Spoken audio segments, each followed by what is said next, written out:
This is in praise of a lifeline. This is for the sparkly unicorn diary that contains your thoughts that you are considering leaving this world. This may be the only safe place for you to wrestle the demons of self-hate tormenting you. This is for that song you played 200 times as it seemed like it was the only thing keeping you rooted to this plane of existence. For the author that wrote a character you're sure was based on your life, a life she deemed worthy and fantastic. For the teacher who said, "You're really good at this," and kept saying it until whatever it was started to ring true. For a mom who drove you to every lesson, practice, rehearsal, and in doing so, taught you that progress is so often made in the tiny steps of just showing up and doing, even if the doing doesn't feel like it's accomplishing anything. For a dad who cheered from the sidelines and brushed off a bad performance, saying, "That happens. It's part of playing this game you want to play." This is for your friends who don't think you're a mess or do, but love you for all your pimples, bad hair, and dramatics. This is for your cat who keeps your secrets and your dog who licks your tears, even though that's a bit gross. This is for the doctor who says, "We'll keep adjusting the medication until we find one that works." This is for the acupuncturist who says, "Get your butt in here 3 times a week and we'll get you off the medication." This is for the aunt who doesn't mind pissing off the doctors or the acupuncturists if it gets you the right therapy or referral.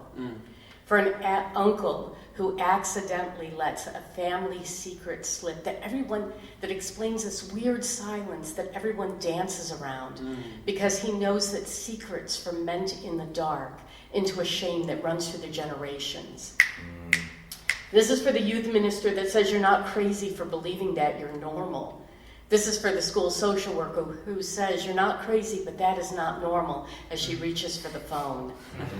This is for the pastor's wife who hugs you at coffee hour after that mortifying clip of you is posted online and says in a voice loud enough for everyone to hear, "I'm glad there wasn't an internet when I was growing up or I'd never be a pastor's wife." Don't listen to the trolls, honey. They're sad, sick people and they haven't lived like us, as she fires a warning glance to her parishioners in whispered clusters. This is for the drag queen who showed you that if you don't like who you are, you can put on a wig and equal parts makeup and attitude and fake it until you are fabulous, because we are always reinventing ourselves, but sometimes you need a stage and a soundtrack to show it off.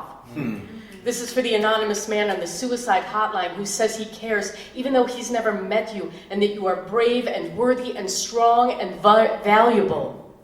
This is for that small teen writing program that creates a safe place to tell your story, that things, your quirks, are not to be corrected but celebrated. And if there is no one like this in your life, this is for those YouTube videos with stories of people who've gone through your life or worse and come out the other side of school to a better world. And if you're on the other side of school and it still isn't better, this is for knowing that you have a tribe out there who will hold you in the wolf circle and cheer you as you take those steps into a life that is not lived for anybody but you. And until that tribe appears, this is for you, for holding fast to a vision that they will be found in your art, your work, your faith, your mission, your politics, but that you might need to be the one that makes the first call.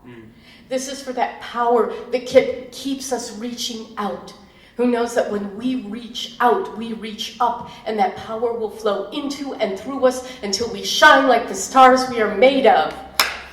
And finally, this is for that sparkly unicorn diary that contains your thoughts that you are staying in this world. You still wrestle the demons of self-hate, but now the sparkly unicorn brandishes a sword, a symbol of the warrior you have become. Yeah!